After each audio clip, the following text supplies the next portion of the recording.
Bagaimana jika saya ingin menikah dengan laki-laki non-muslim, namun dia berjanji akan menikahi saya dengan masuk Islam, syahadat. Namun saya khawatir dia masuk Islam hanya untuk bisa menikahi saya. Setelah itu dia tidak menjalankan syariat sebagai seorang muslim, sholat. Pertanyaannya apa nih? Boleh nggak saya menikah gitu? Saran saya tidak usah menikah. Jangan menikah dengan laki-laki yang seperti ini, berbahaya gitu. Jadi Anda sedang berada di ujung tombak, seperti telur di ujung tombak yang bisa tertusuk setiap saat. Saya sarankan cari muslim yang jelas-jelas gitu, jelas status muslimnya. Minimal kalau cerai pun punya anak, nggak mungkin dia murtadkan anaknya, itu minimal sekali. Belum masalah-masalah yang lain gitu. Kalau saran saya tidak usah menikah dengan orang-orang yang tidak jelas status agamanya gitu. Itu berbahaya. Nah, ini masalah mertua. Baik Ustadz, anak mau curhat, 2 minggu sudah nggak ketemu Ustadz, rasanya sudah kayak 2 tahun. Ini bener nggak ini? Ana jika pulang kantor jam 5, Ana nggak langsung pulang karena macet perjalanan ke rumah, dan Ana menunggu sholat maghrib dan isya berjamaah karena saya tidak mau tertinggal fadilah sholat berjamaah. Bahkan kalau malam Rabu seperti ini Ana datang ke kajian Ustadz Khalid di Blok M. Namun setiap pulang Ana selalu ditegur mertua, pulang selalu malam-malam, kamu kan bukan bujang lagi, sudah punya anak. Apa yang harus saya lakukan Ustaz? Ana sudah menjelaskan alasannya pulang malam, namun mengingat saya masih tinggal bersama mertua dengan lingkungan keluarga yang belum sunnah, apakah mertua termasuk orang tua saya juga yang bila melawannya termasuk durhaka? Tentu jangan digunakan bahasa melawan, tetap jelaskan baik-baik gitu kan. Dan saran saya di dalam masalah rumah tangga, saya sering bahasakan ini, dan Anda boleh kembali ke ceramah saya manajemen rumah tangga Islami. Usahakan kalau bisa jangan tinggal sama mertua. Emang termasuk sama orang tua kita juga. Kalau saya tinggal sama orang tua saya, berarti istri saya akan tinggal sama mertuanya gitu kan. Ibu saya kalau mau nata pasang gorden warna coklat di sana, istri saya pengen warna pink misalnya, ini dia bentrok ini. Mereka juga punya keinginan masing-masing gitu kan. Sama halnya terbalik juga begitu. Kalau seorang laki-laki numpang di rumah mertuanya, di rumah orang tua istrinya, maka ini juga sama. Tentu ayahnya, mertua laki-lakinya punya keinginan tertentu, juga ibunya, mertuanya pengen keinginan tertentu, pengen masak tertentu, dia pengen makan yang lain. Saran saya Allahu alam, lebih baik pindah walaupun kos ya, semampunya, kontrak nggak apa-apa. Belajar mandiri itu lebih baik. Ini pertama, karena kita kalau rumah tangga sendiri pertama lebih sesuai dengan syar'i. Karena memang di zaman Nabi SAW pun orang kalau menikah itu tidak tinggal sama mertua, tidak tinggal sama orang tua, mereka pindah. Walaupun itu pas-pasan gitu kan. Kemudian yang kedua, kita leluasa mengatur waktu. Saya juga pernah bahas dalam manajemen rumah tangga Islami, tidak bolehnya orang tua berintervensi lagi ke ada anak-anak. Ini teman-teman sekarang mungkin masih seumuran kita sekarang tahap punya mertua dan orang tua. Mungkin nanti satu waktu kita akan sampai pada tingkat level mereka, kita akan punya anak-anak nanti. Jadi Anda kalau punya anak-anak nanti, kalaupun mereka sudah menikah, jangan pernah intervensi ke dalam, nggak boleh. Kecuali anak-anak kita minta tolong atau kita lihat kemungkaran. Tapi kalau ada perempuan sengaja datang atau laki-laki sengaja datang sebagai orang tua atau mertua, datang, kamu masain apa anak saya hari ini, kamu kenapa begini, rumahmu kenapa begini, ini nggak boleh dalam Islam, haram, nggak boleh, diharamkan. Ulama mengatakan haram hukumnya orang tua yang sengaja datang ke rumah anaknya lalu mengatur-ngatur rumahnya, nggak boleh, padahal itu orang tuanya, nggak boleh dia. Gimana caranya? Rumah tangganya orang nggak boleh lagi dicampur, kecuali kita lihat kemungkaran, salah, emang begitu. Pernah ada terjadi malah mertua datang ke rumah anak mantunya mau kerja, dilarang kerja, nggak boleh kerja kamu hari ini. Ini aneh, kenapa nggak boleh kerja ibu? Wah, pokoknya nggak boleh kerja, gitu kan? Hari ini di rumah saja, gantian sama istrimu lihat anak-anak. Nggak bisa ini, gimana caranya? Cari nafkah wajib, Allah yang wajibkan, ketemu haknya Allah yang wajib dengan, apalagi ini mertua kedudukannya bukan seperti orang tua. Orang tua aja nggak boleh diikutin kalau melanggar, mencari nafkah wajib, harus kewajiban gitu kan, Allah bebankan itu. Maka harus kita faham masalah-masalah seperti ini. Saran saya yang pertama adalah coba kalau bisa pindah tempat dengan santun tentunya, jangan memahami bahwasanya harus langsung spontanitas segala, tidak. Bahasakan baik-baik, ajak istri, komunikasi baik-baik supaya bisa nggak kalau kita rumah tangga sendiri, saya ingin lihat kamu masak sendiri, saya ingin lihat kamu tata rumah sendiri, dibahasakan baik-baik insya Allah. Kemudian juga bahasakan baik sama mertua, terima kasih saya sudah numpang selama berapa waktu di sini, saya bisa nggak mau mandiri insya Allah, bukan saya bisa ya, saya akan mandiri, langsung dibahasakan to the point, saya akan mandiri biar saya juga merasa bisa ya berkorban buat anak, buat istri saya dan seterusnya gitu kan. Jadi seperti itu yang kita lakukan, Allah alam. Kalau tetap masih tinggal, kemudian posisinya seperti ini, jelaskan apa adanya argumentasinya, karena memang saya ikut pengajian dulu dan saya merasa ada ketenangan. Kalau belum pun marah, ya sudah. Wa idza khatabahumul jahiluna qalu salama. Tadi saya bilang, para ulama memaknakan kata-kata jahilun di sini adalah orang yang emosional, orang yang mau egoismenya besar, mau memaksakan pada pendapatnya. Qalu salama, ya udah diam aja, udah dia ngomongin, udah selesai, udah begitu saja. Saya tahu seorang ikhwah, mertuanya setiap datang pasti ngoceh, ribut di rumahnya. Yang dia lakukan adalah diam. Udah selesai ibu, alhamdulillah, udah dia berdiri. Akhirnya mertuanya malu sendiri, gitu kan. Jika ada dua handphone baru, yang lama mana yang akan dipilih? Mustahil yang lama akan dipilih, pasti akan dianggurin, dibuang. Apa ini? Mustahil bisa adil. Apa yang ditanya? Jika berlaku adil adalah hukumnya wajib, untuk apa menjalankan sunnah yang jika dikerjakan malah bisa menjerumuskan ke hal yang menyebabkan seorang menjadi tidak adil? Begitulah pernyataan balik yang dilemparkan istri kepada suami ketika sedang mendengarkan ustadz menjelaskan poligami. Bagaimana menyikapi pertanyaan ini? Maaf ustadz, ujung-ujungnya bukan cari gara-gara. Gimana tuh Pak Yoyo? Jelas-jelas cari gara-gara ya. Jadi sabar aja, gitu kan. Begini aja, ini selalu poligami. Ini teman-teman yang mau poligami harus jadi ahli perayu. Belajar merayu dong. Masa nggak bisa taklukin istri, gitu kan? Bukan dengan kekuatan, dengan rayuan, dengan hadiah. Masa mesti diajarin? Ya harus bisa lah. Nggak bisa perempuan itu pakai perasaan. Kalau antum datang mau poligami dengan power, saya akan menikah. Pokoknya nggak mau tahu. Gitu, salah. Diajarin, nggak boleh. Rayulah, taklukin dia, gitu kan. Jadi mungkin dengan bercanda, mungkin dengan ini, mungkin dengan apa saja kebutuhannya dipenuhi ya, itu insya Allah bisa, gitu kan. Gak usah terlalu banyak tanya poligami lah, ya. Nikah aja dulu, lancar dulu. Nanti kalau sudah lancar semua, sudah mau melangkah ke langkah selanjutnya, baru ada praktek khusus sama saya nanti. Apakah Ustaz Halil keturunan orang Arab?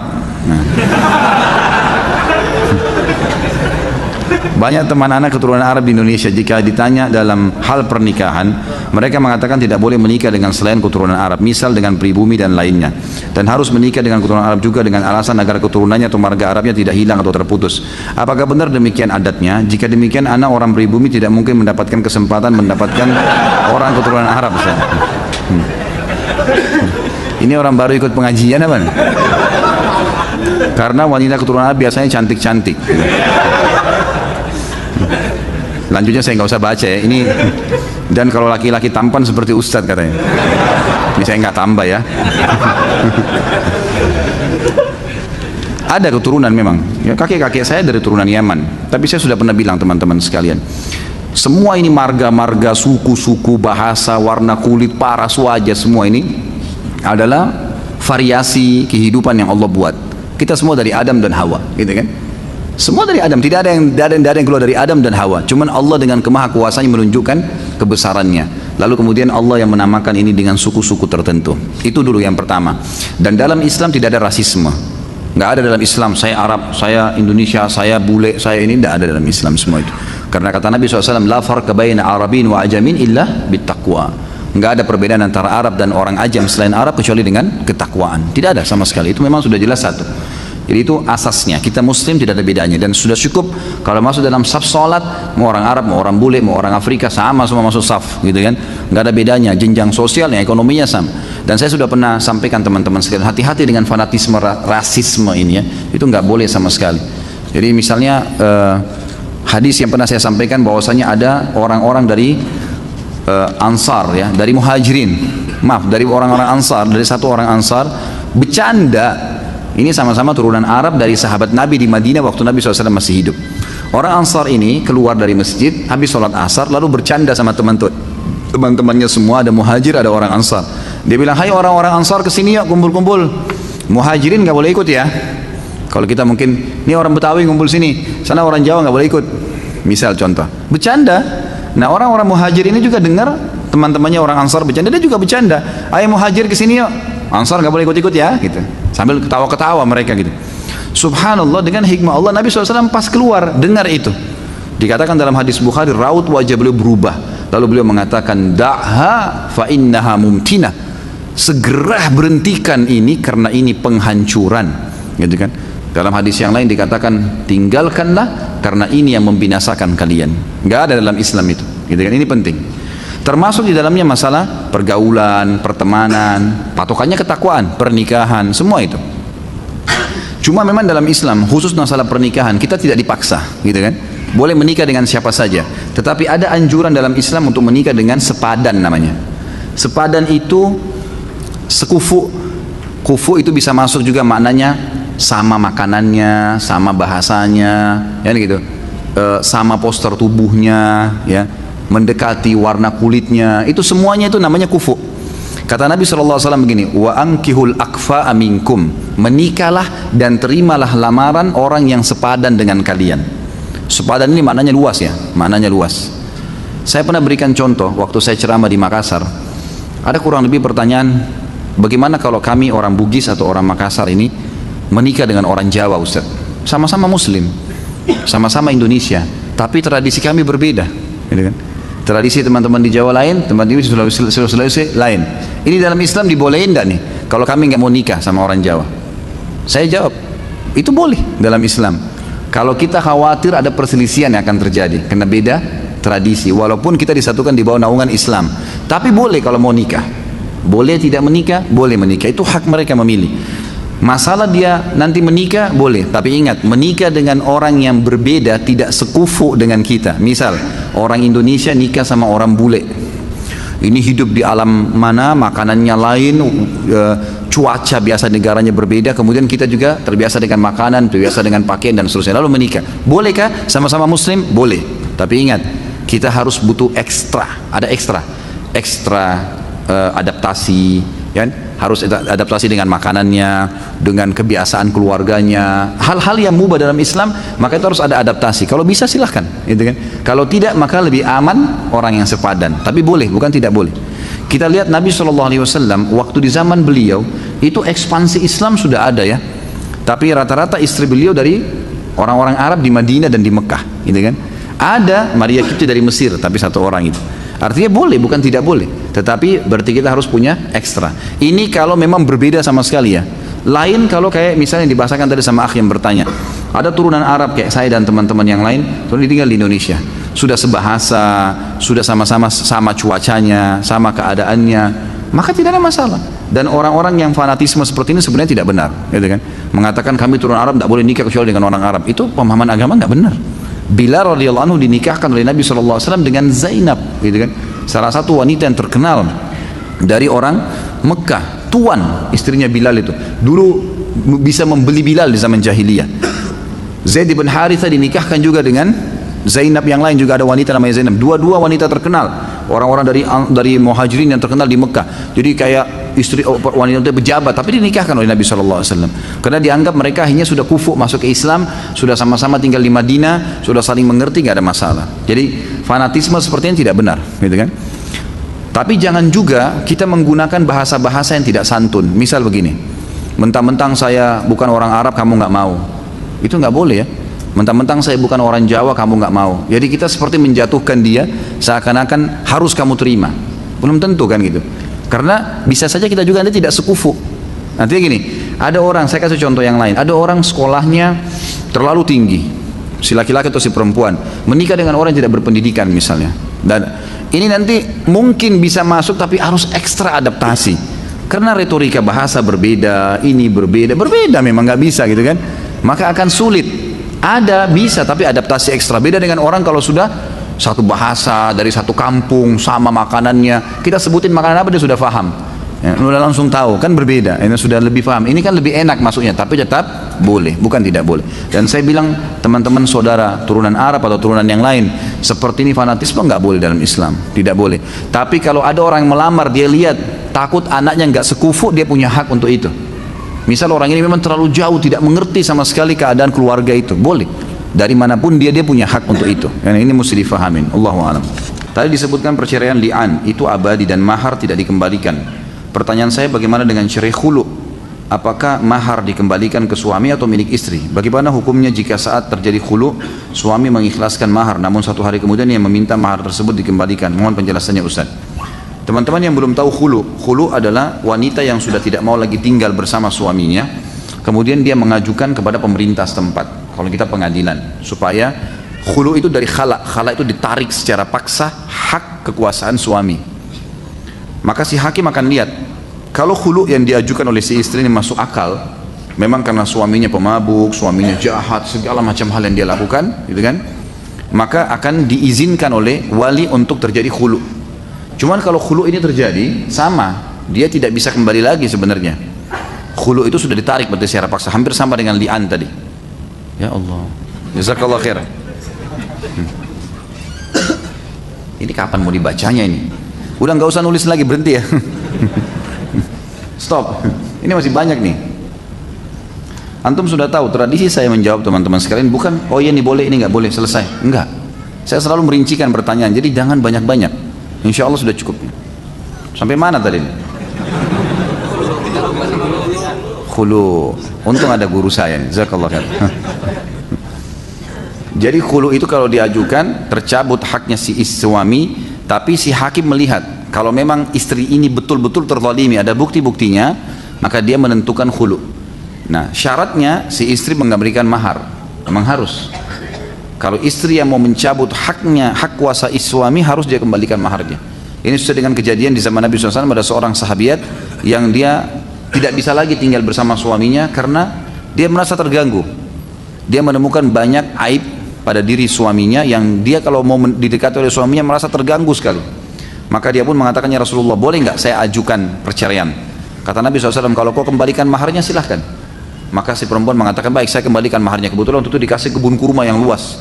Maka dikembalikan oleh wanita tersebut, lalu Nabi SAW menentukan khulunya, gitu kan? Menentukan khulunya. Jadi mahar memang dikembalikan. Kalau suami halalkan ya sudah jadi halal. Dan tidak bisa lagi dalam Islam sesuatu yang sudah dikasih ditarik kembali, ini nggak ada ceritanya. Kecuali kalau dipinjamkan, gitu kan? Itu nggak boleh. Pemberian sudah dikasih ya sudah, nggak bisa lagi kita tarik. Pak Ustadz, jika suami sudah berusaha membimbing dan mengingatkan istrinya untuk taat kepada Allah, namun istrinya tidak menuruti, apakah sang suami masih mendapat dosa atau maksiat yang dilakukan sang istri? Tidak lagi. Ya, sudah tidak lagi kalau seandainya dia sudah ingatkan. Ini dicontohkan dalam perilaku Nabi Lut alaihissalam dengan Nabi Nuh. Nabi Lut alaihissalam, istrinya tidak masuk Islam, tidak beriman, ya, tapi diingatkan setiap hari, tapi tidak mau, maka Allah tenggelamkan sekalian dengan atau siksa sekalian dengan kaumnya. Nabi Lut alaihissalam dengan Nabi Nuh alaihissalam dengan anaknya, gitu kan? Jadi tidak ada lagi tanggung jawab. Nabi Ibrahim alaihissalam dengan ayahnya. Maka ini sudah diingatkan semua, tidak ada lagi tanggung jawab. Tidak ada lagi tanggung jawab. Yang penting sudah kita ingatkan, dan sudah pernah saya bahasakan, ingkar mungkar itu yang wajib adalah yang pertama. Yang selanjutnya hukumnya sudah sunnah muakkadah. Kalau ada istri anda sudah anda ingatkan, sholatlah sekali, sudah gugur kewajiban. Selebihnya sudah sifatnya sunnah. Begitu juga dengan teman-teman, dengan siapapun.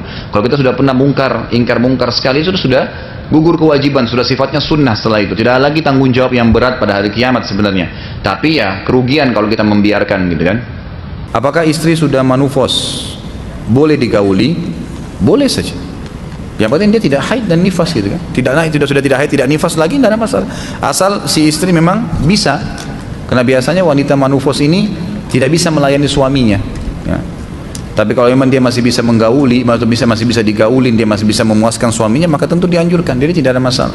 Saya laki-laki, orang tua memaksa menikah wanita yang saya tidak suka.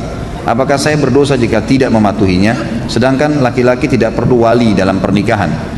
Tentu di sini dilihat alasannya kenapa. Kalau alasannya memang misal orang tua kita menyuruh kita menikah dengan orang yang tidak ada hubungannya dengan kriteria yang agama perintahkan, wanita misalnya tidak tutup aurat, tidak sholat, dari keluarga tidak jelas statusnya, maka ini ulama mengatakan boleh dia menolaknya, tidak masalah, karena ada perintah-perintah Allah di situ yang harus dipenuhi, gitu kan. Tapi kalau opsi antara tidak suka saja, hanya karena tidak suka, mungkin ada kekurangan-kekurangan tertentu, maka kita bisa berdoa kepada Allah Subhanahu wa taala supaya diberikan petunjuk, istikharah kepada Allah. Istikharah itu jalan pintas untuk minta petunjuk dari Allah Subhanahu wa taala, minta. Ya mungkin Allah Subhanahu wa taala akan memberikan petunjuk selanjutnya, baik orang tua Anda yang akhirnya menolak, atau mungkin tiba-tiba Allah bukakan hati kita cenderung, gitu kan? Cenderung. Yang penting pada saat istikharah itu jangan memang ada kecenderungan dari dua hal yang kita sedang hadapi. Antara suka dengan bakti dengan orang tua, misal, atau antara tidak suka dengan berbakti dengan orang tua. Maka jangan ada kecenderungan, misal lebih cenderung kepada perempuan yang kita ingin nikahi, sehingga memang istikharah pun berharap hasilnya ke situ. Maka harus sportif, tinggalkan semua itu, minta murni petunjuk dari Allah Subhanahu wa taala. Dalam Islam menikahlah karena agama, kecantikan, harta dan keturunan.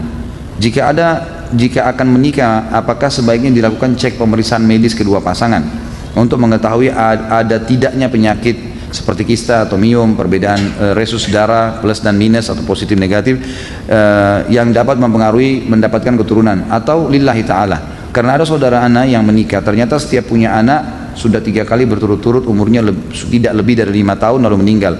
Setelah diteliti ternyata adanya resus dan tidak bisa disatukan dari pasangan tersebut. Ada juga yang ternyata di rahim istri ada kista dan miom. Ada juga karena pergerakan sperma suami yang lambat dan faktor-faktor genetik. Bagaimana menyikapi hal ini? Sebenarnya bukan harus ya, boleh saja, kan? Kalau dalam hadis sebenarnya bukan menikahi karena agama, karena kecantikan, harta dan keturunan, tapi itu opsi pilihan. Ada yang opsi pilihan seperti misalnya kecantikan dan harta, ini opsi pilihan. Tapi kalau agama dengan keturunan ini memang perintah, kan? Memang harus dibedain. Seperti sabda Nabi SAW, kalau datang kepada kalian, kepada wanita dan walinya yang kalian ridhoi agama dan akhlaknya, maka terima lamarannya. Kalau tidak, terjadi kerusakan di muka bumi. Berarti di sini tidak ada opsi nih, penekanan harus dipilih, gitu kan? Kalau datang yang soleh, diterima lamarannya. Laki-laki juga begitu, perempuan dinikahi karena kecantikan, karena keturunan, ya, karena harta dan karena agama. Tapi dahulukan agama. Ada perintah penekanan masalah agama. Tidak ada opsi di sini. Ya, tapi yang 3 tadi, keturunan, agama, keturunan, harta dan juga kecantikan fisik, ini adalah pilihan. Ya, ada opsi-opsi di situ. Tapi kalau agama nggak ada opsi, jadi kita bedain di sini ya. Termasuk masalah keturunan sebenarnya betul itu bukan opsi ya, tapi dia memang satu hal yang memang harus diperhatikan. Kalau sekarang sudah ada teknologi canggih bisa periksa, sangat bagus. Ya, sangat bagus, tapi itu bukan suatu hal yang harus diharuskan ya. Kalau dalam Islam sudah diajarin caranya untuk mengetahui orang ini subur atau tidak. Itu kan sudah dilihat dari keturunan orang tuanya, dari jalur orang tuanya. Saya sudah pernah sampaikan, salah satu metode untuk ta'aruf dalam Islam, 3 hal: melihat fisiknya yang menarik buat kita, yang dibolehkan wajah dan telapak tangan.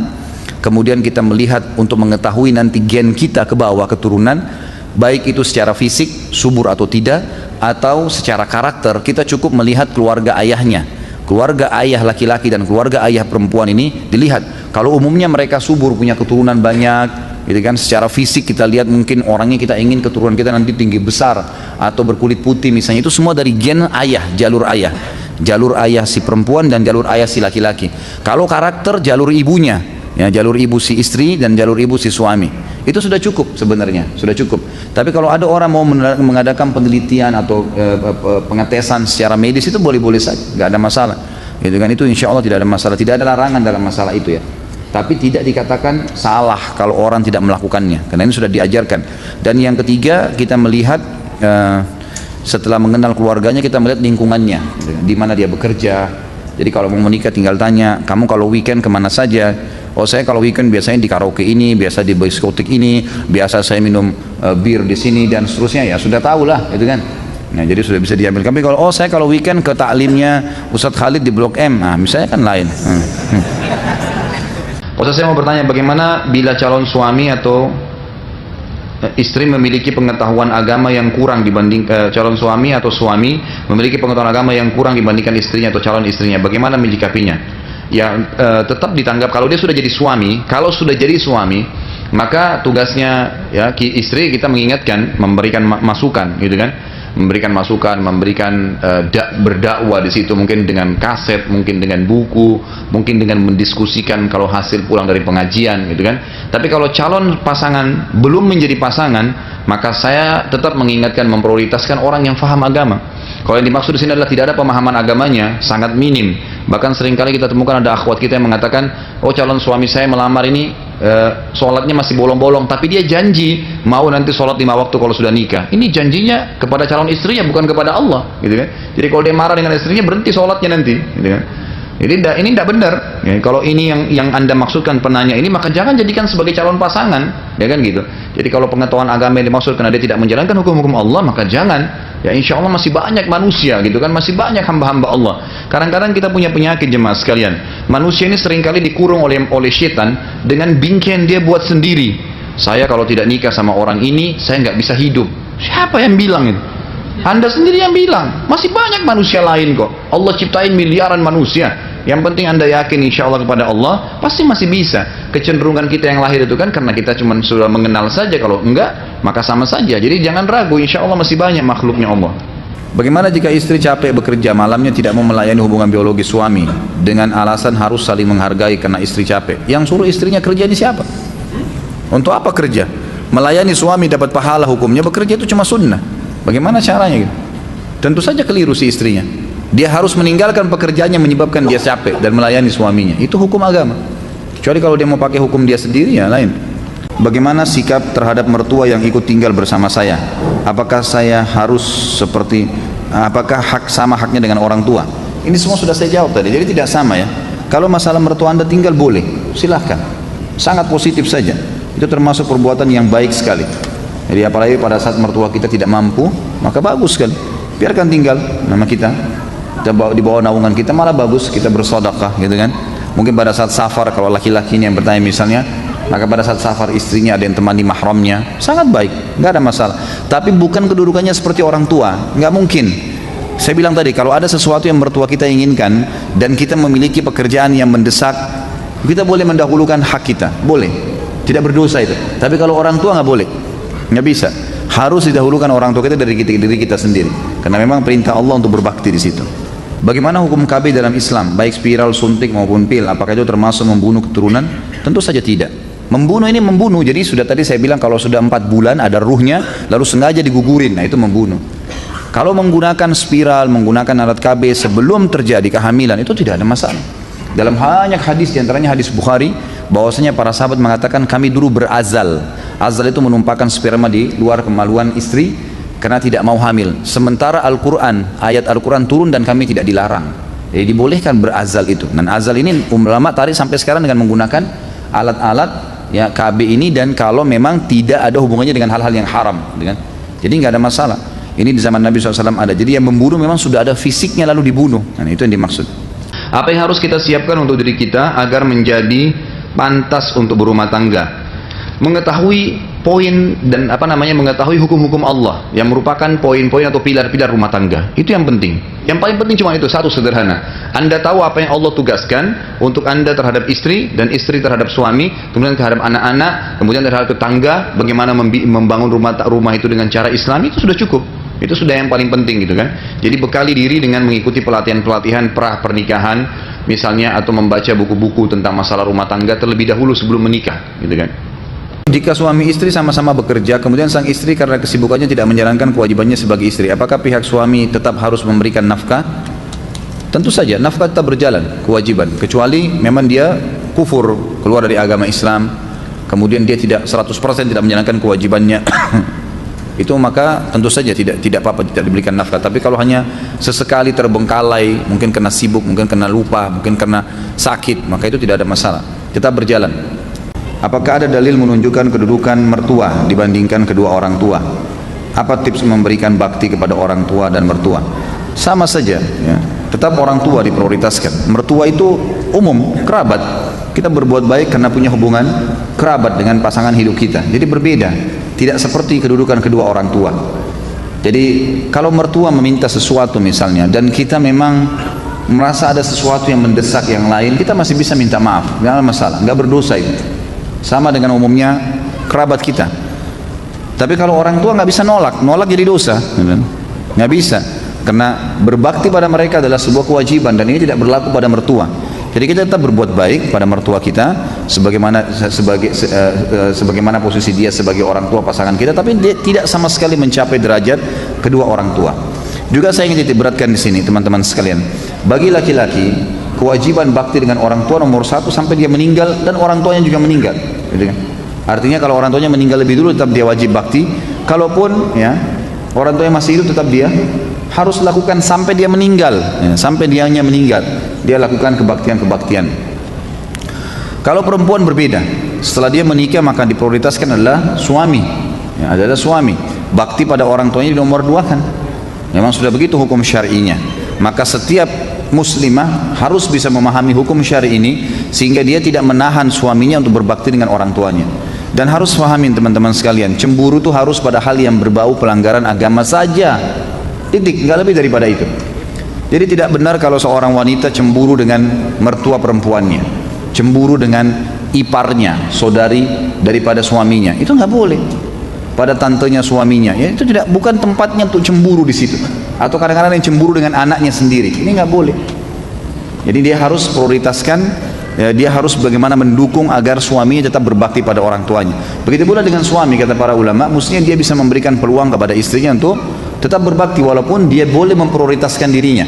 Dia masih, misalnya istrinya pamit mau kunjungi orang tuanya, dilayanilah, diberikanlah kesempatan, dibantulah semampu dia. Kalau dia punya hajat mendesak, dia boleh bahasakan, tolong selesaikan ini dulu baru kemudian kamu boleh ke orang tua kamu. Itu nggak ada masalah.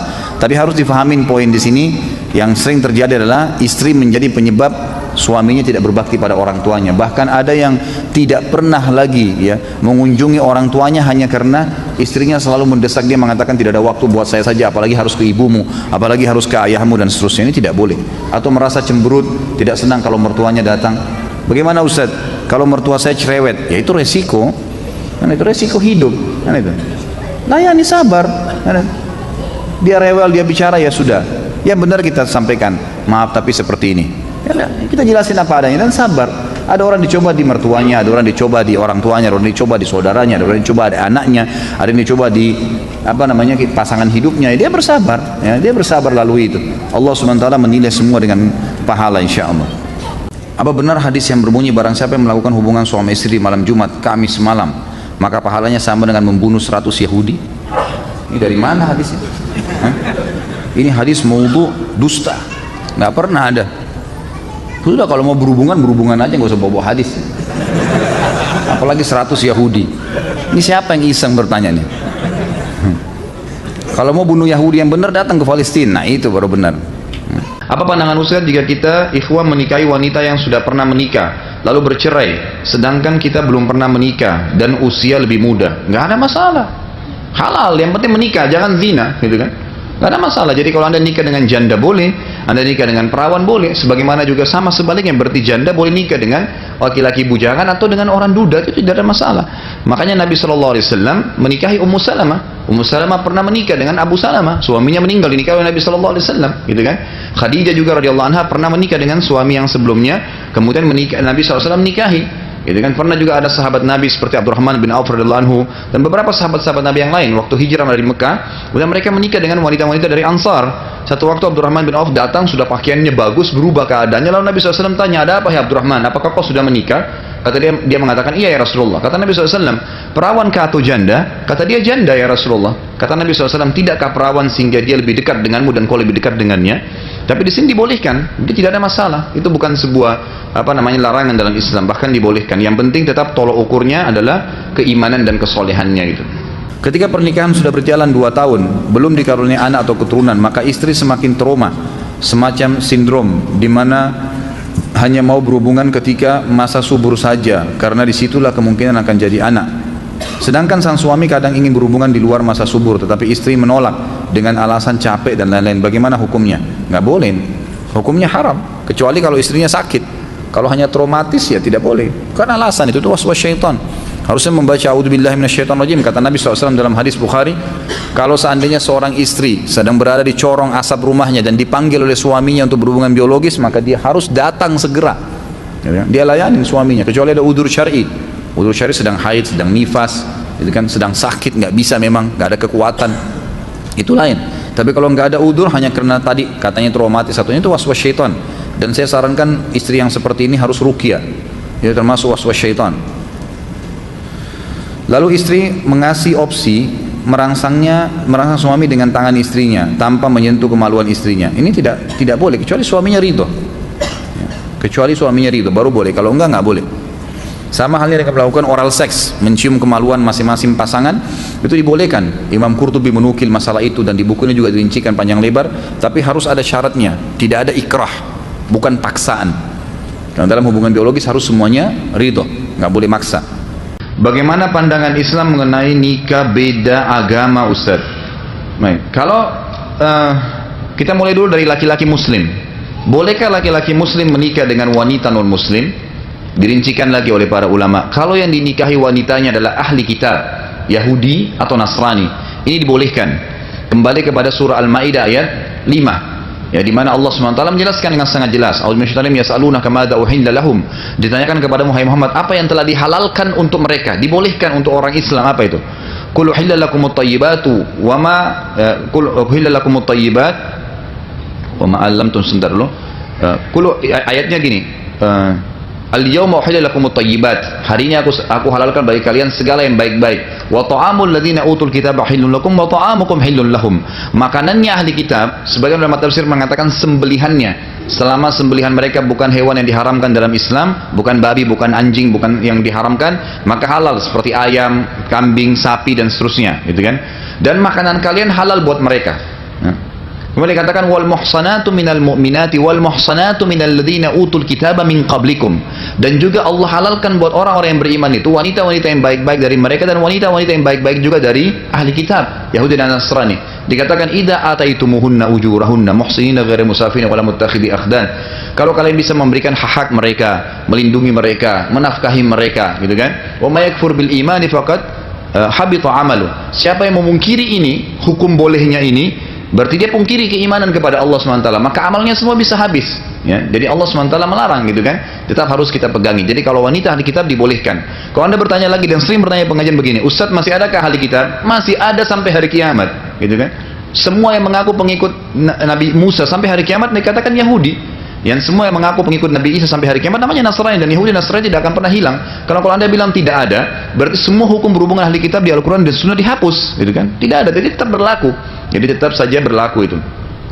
Kalau menikahnya dengan wanita selain ahli kitab, Hindu, Buddha, semua nggak boleh. Semua nggak boleh. Orang ateis nggak boleh. Kecuali kalau mereka masuk Islam ya berbeda, gitu kan? Ini kalau laki-laki Muslim. Kalau perempuan Muslimah mutlak tidak boleh menikah dengan laki-laki selain Muslim. Yang ini diharamkan. Kata Allah Subhanahu wa taala tentang wanita-wanita yang datang dari Mekah hijrah ke Madinah, Allah Subhanahu wa taala mengatakan di surah Nabi SAW, uji mereka, famtahinuhun, uji mereka. Kalau mereka memang beriman kepada Allah benar, gitu kan, maka dikatakan lahum yahilluna lahunna wa lahunna yahillun lahun. Jadi wanita-wanita yang beriman ini tidak halal bagi orang-orang kafir Mekah itu, dan juga sebaliknya, ya, mereka orang-orang Mekah tidak halal bagi wanita tersebut. Jadi tidak boleh. Dan juga perilaku Nabi SAW dalam hadis Bukhari, pada saat beliau diutus jadi Nabi, beliau sempat memisahkan antara Zainab, anak beliau radhiyallahu anha, dengan suaminya As bin Abi As. Karena As bin Abi As tidak mau masuk Islam, dipisahkan oleh Nabi SAW secara otomatis, gitu kan. Nanti setelah As bin Abi As masuk Islam baru dibolehkan. Jadi kalau perempuan muslimah mutlak tidak dibolehkan untuk menikah dengan yang ahli kitab. Dan sekali lagi Allah SWT juga mengingatkan, baik laki-laki juga begitu. Walaupun halal bagi anda menikah dengan ahli kitab, tetap orang-orang mukminnya lebih baik. Begitu juga dengan wanita, orang-orang mukmin jauh lebih baik. Kata Allah SWT, ulaika yad'una ilan nar wallahu yad'u ilal jannah wal maghfiratu bi'idznih. Orang-orang yang beriman itu memanggil kepada surga seperti kepada Allah SWT, dan orang-orang kafir itu memanggil kepada neraka, gitu kan. Untuk apa membuat PR dalam rumah tangga? Bagaimana jika sudah menikah kita ingat mantan pacar dulu? Bahkan ketika berhubungan dengan istri tiba-tiba ingat mantan tersebut. Syaitan, itu dari syaitan, permainan syaitan.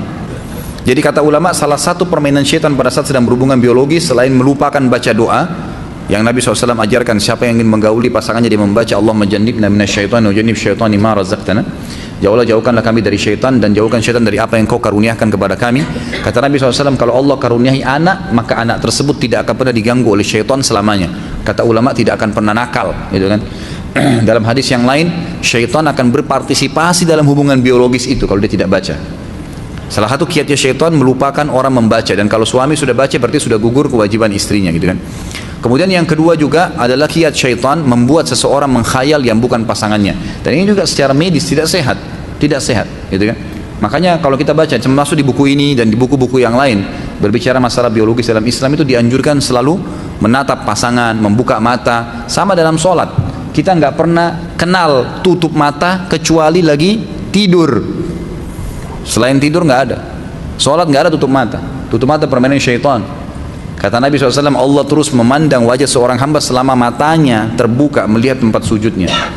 Itu menutup pintu syaitan, membuka mata itu. Sama halnya hubungan biologis, lihat pasangan itu, nikmatin pasangan yang Allah halalkan. Kalau datang baca a'udzubillahi minasyaitonirrajim, itu waswas syaitan. Makanya saya pernah bilang, jangan belajar hubungan biologis dari film porno, itu salah, fatal sekali.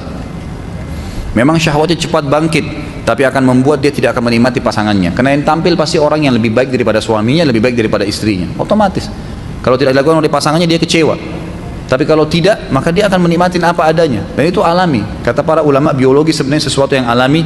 Sebagaimana orang tahu di mana dia meletakkan makanan di mulutnya kalau dia lapar, dia tahu bagaimana meminum air dari mulutnya. Itu sama dengan meletakkan kemaluan di kemaluan. Yang keempat, apakah doa istikharah hanya boleh dibaca jika kita sudah melakukan sholat sunnah istikharah saja? Bolehkah dilakukan di sholat-sholat lainnya? Dan lewat mana saja biasanya istikharah kita dijawab oleh Allah Subhanahu Wa Taala?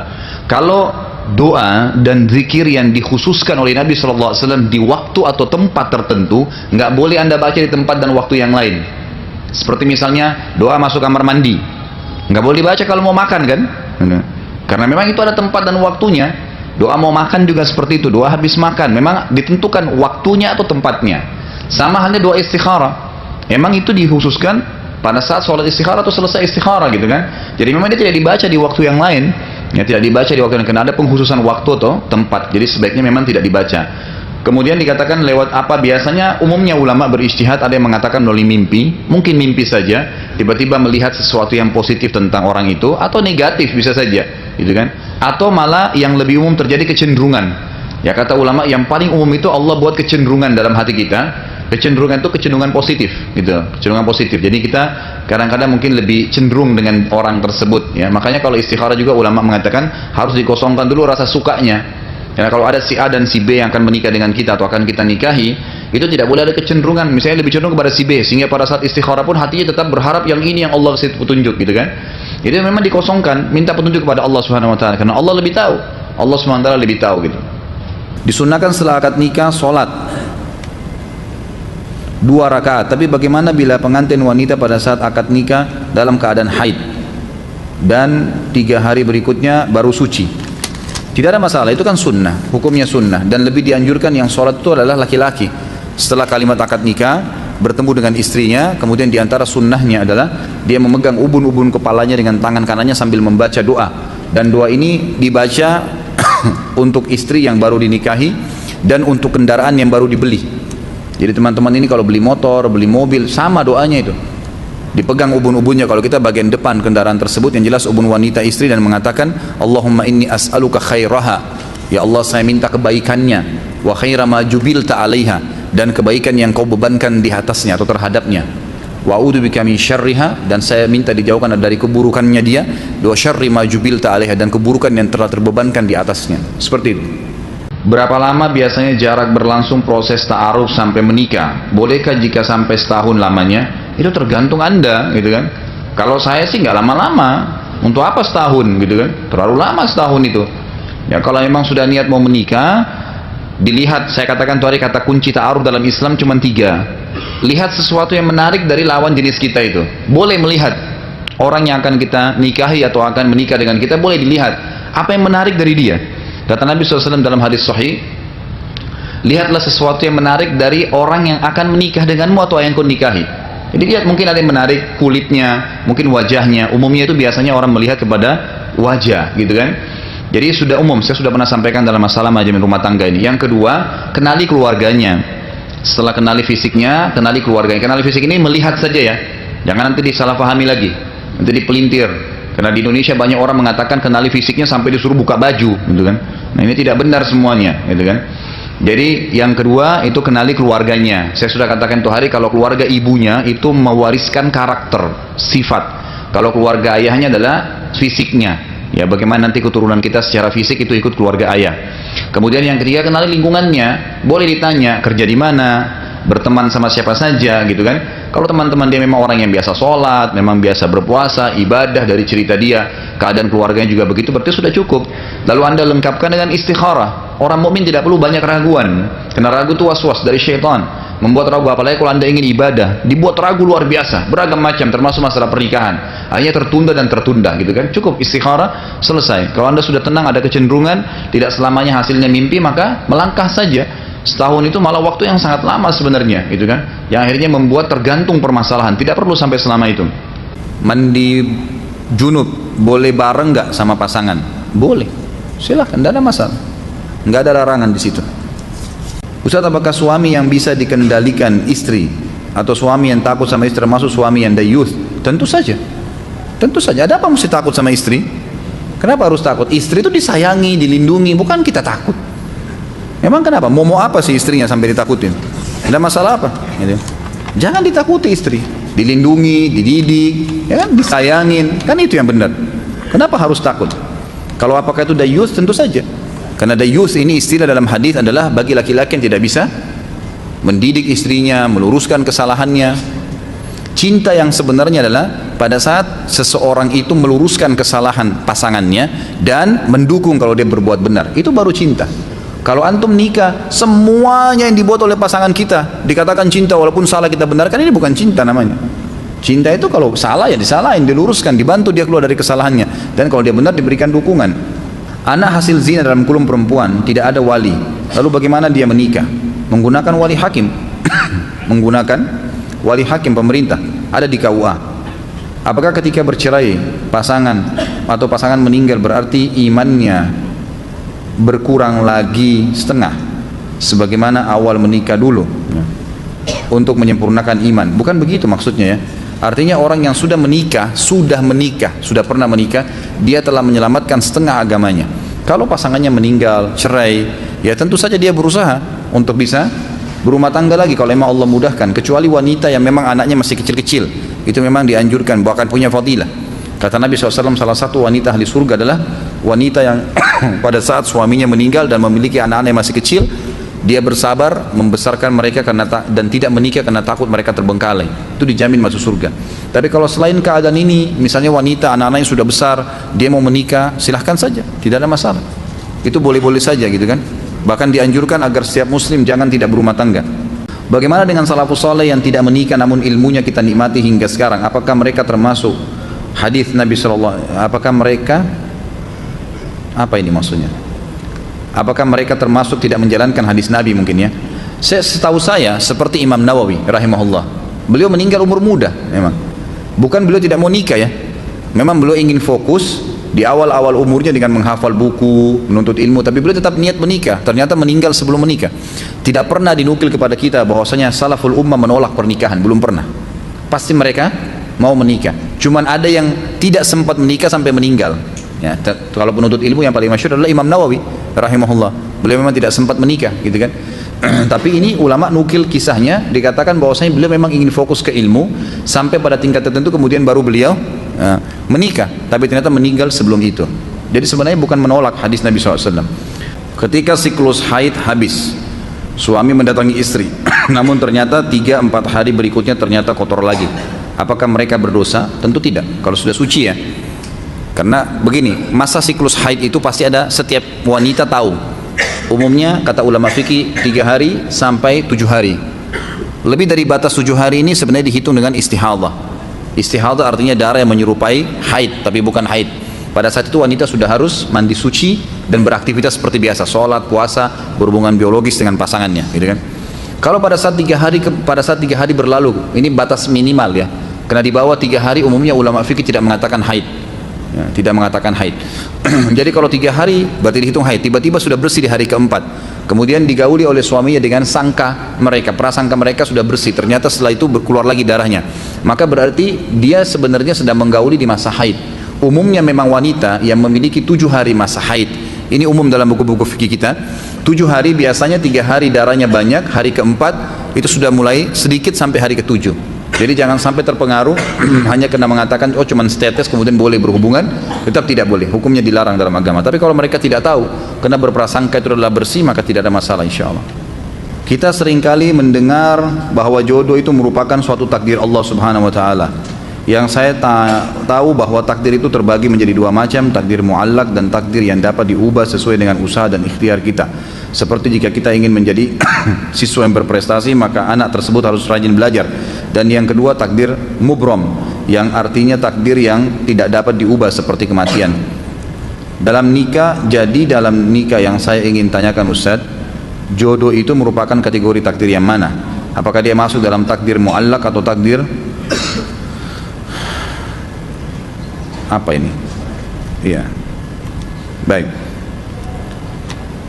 Karena sering sekali kita mendengar bahwasanya jodoh itu takdir Tuhan, tapi di situ terdapat unsur ikhtiar dalam hal mencari jodoh dan pasangan yang kita inginkan. Baik, ini insyaallah istilah-istilah saja dari para ulama tentang masalah takdir muallak atau takdir mubram tadi. Tapi kalau memang dikatakan takdir mu'allak, yang dimaksud adalah seperti yang saya sering jelaskan. Kalau yang saya ketahui dan saya simpulkan, ada takdir mutlak dan ada takdir ikhtiar yang pernah saya sebutkan ya. Takdir ikhtiar, takdir mutlak tidak ada campur tangan kita di situ. Takdir ikhtiar ada campur tangan kita di situ. Dalam arti kata perilaku kita sehari-hari. Kalau kita lahir dari rahim ibu siapa, ya jenis kelamin kita, warna kulit, itu sudah takdir mutlak. Termasuk mati di sini takdir mutlak. Nggak ada campur tangan kita. Takdir ikhtiar campur tangan kita. Ya mungkin tadi disebutkan dengan takdir mu'allak yang berhubungan dengan masalah ikhtiar seorang hamba. Itu betul. Dia berikhtiar, tapi Allah sudah catat di Lauhul Mahfuz ikhtiar dia. Kita mau menikah dengan A, B, C, lalu kita pilih si B. Yang pilih adalah kita sendiri. Allah SWT cuma memberikan sinyal A, B, C, kita pilih si B, pilihan kita sendiri. Kita anggap inilah orang yang terbaik buat saya. Kemudian dia menikah dengan orang itu. Maka itu takdir ikhtiar namanya. Itu takdir ikhtiar. Jadi masuk dalam masalah ikhtiar. Apakah menikah tanpa kehadiran wali, bapak dari pasangan perempuan sah? Teman saya menikah dengan restu kedua orang tua, tetapi karena saudara-saudara perempuan tidak setuju bila perempuan tersebut menikah dengan teman saya dan takut terjadi keributan, maka mereka menikah di tempat lain tanpa kehadiran wali, hanya restu saja. Kalau restu nggak ada masalah. Kerabat hadir itu tidak ada urusannya dalam Islam, tetap sah pernikahan. Yang tidak sah kalau wali perempuan, ayahnya. Kalau ayahnya setuju nggak ada masalah, gitu kan? Nggak ada masalah. Dan kalau misalnya sampai pun menikah di tempat itu, tidak ada urusannya. Ada apa kok kerabatnya mau ribut? Yang mau hidup si fulan dan fulana, si A dan si B. Ada apa ini si C dan si Z, semuanya mau ribut? Nggak ada urusannya sebenarnya. Bolehkah meminum sperma pasangan kita? Tolong diuraikan Ustaz. Apa yang mau diuraikan? Ada saja yang bertanya. Sperma dalam agama Islam tidak dihitung najis. Sperma tidak najis dalam Islam. Makanya dalam hadis Bukhari jelaskan, Nabi Aisyah radhiyallahu anha pernah mengerok sisa sperma di celana Nabi, di sarung Nabi SAW, dikerok ya, tidak dicuci, dikerok saja yang kering dikeluarkan, lalu Nabi SAW gunakan kain tersebut untuk sholat. Dari hadis ini ulama fikih sepakat mengatakan sperma itu tidak najis ya, tentu dianjurkan agar tidak sampai menelan, tapi kalau itu pun terjadi, sebagian ulama fikih mengatakan karena dia tidak najis maka tidak ada masalah gitu. Jika seorang istri bersikeras untuk bekerja sebagai karyawan hanya karena ingin mendapatkan kelebihan materi, melanggar perintah suami untuk tidak bekerja, namun sang istri tetap bekerja, apakah halal jika sang istri diceraikan atau suami bersabar, mengikhlaskan dan mendoakan kebaikan untuk sang istri? Sang istri merasa dapat bekerja lebih baik dari suaminya, apakah yang dilakukan sang istri masuk ke dalam pelanggaran agama? Tentu kalau ditanya halalkah diceraikan? Halal, karena masuk dalam bab nusyud ya. Ini sudah nusyud namanya, suami larang bekerja sementara kebutuhannya sudah dipenuhi, tetap dia paksa hanya karena gengsi, hanya karena prestasi. Itu sudah termasuk salah satu bab bolehnya ya seseorang menceraikan istrinya gitu kan. Tapi kalau dia mau bersabar boleh kan? Boleh kalau dia mau bersabar. Saya sudah pernah sampaikan riwayat di mana Nabi SAW pernah kedatangan seorang sahabat yang mengatakan, ya Rasulullah, inna imra'ati la taruddu yadul lamis. Istriku ya Rasulullah supel sekali, enggak menolak jamahan tangan laki-laki lain. Sebagai ulama hadis dengan tegas mengatakan istrinya memang ya mudah untuk selingkuh. Maka kata Nabi SAW, ceraikan kalau itu mengganggu hidup kamu. Dia bilang, ya Rasulullah, tapi saya mencintainya. Kata Nabi SAW, kalau begitu pertahankan sambil didakwai gitu kan. Jadi boleh kalau mau bertahan silahkan, tidak masalah, sambil didoakan. Tapi mestinya istri seperti ini diberikan pemahaman tentang masalah agama. Apa yang mau dikejar dari prestasi dunia, berlebihan materi? Mau diberikan apa? Bukankah kapasitas perutnya cuma 2 piring nasi? Cukup. Bukankah baju cukup 1 lembar di badan? Dan kalau rusak atau sudah kotor baru diganti dengan yang lainnya? Tidak butuh lebih daripada apa yang sebenarnya kita butuhkan gitu kan. Ini kebanyakan perempuan begini karena mereka merasa ijazahnya tinggi, kemudian dibutuhkan oleh sebuah perusahaan. Dan bukan berarti tidak boleh ya, perempuan bekerja boleh. Tapi kalau sampai dia membengkalikan kewajibannya nggak boleh. Apalagi suaminya melarangnya. Posisi suami sini sama dengan ayah. Ayahnya larang, kalau dia belum menikah maka tidak boleh. Kerugian-kerugian apa sajakah bila seseorang tidak menikah sedangkan dia mampu dari segi fisik dan materi? Banyak sekali. Banyak sekali. Pertama, pahala. Berhubungan biologis pahala, memberikan nafkah istri pahala, melindunginya, menaunginya, menjalankan kewajiban dalam rumah tangga pahala. Saya sudah pernah jelaskan ya. Imam Ahmad pada saat istrinya meninggal pagi hari, lagi takziah nih. Murid-murid datang, menikah malamnya. Murid-murid tanya, wahai Imam, anda lagi takziah, lagi malam sedih, istri anda meninggal, bagaimana anda bisa menikah? Dia tolong jelaskan kepada kami apa pandangannya gitu. Kata Imam Ahmad, saya khawatir kalau saya mati juga malam ini, saya bertemu dengan Allah dalam kondisi bujang. Sudah ngerti yang bujang-bujang? Nah, jadi nggak boleh tunda. Apalagi ini Masya Allah mampu, banyak sekali ruginya, banyak sekali.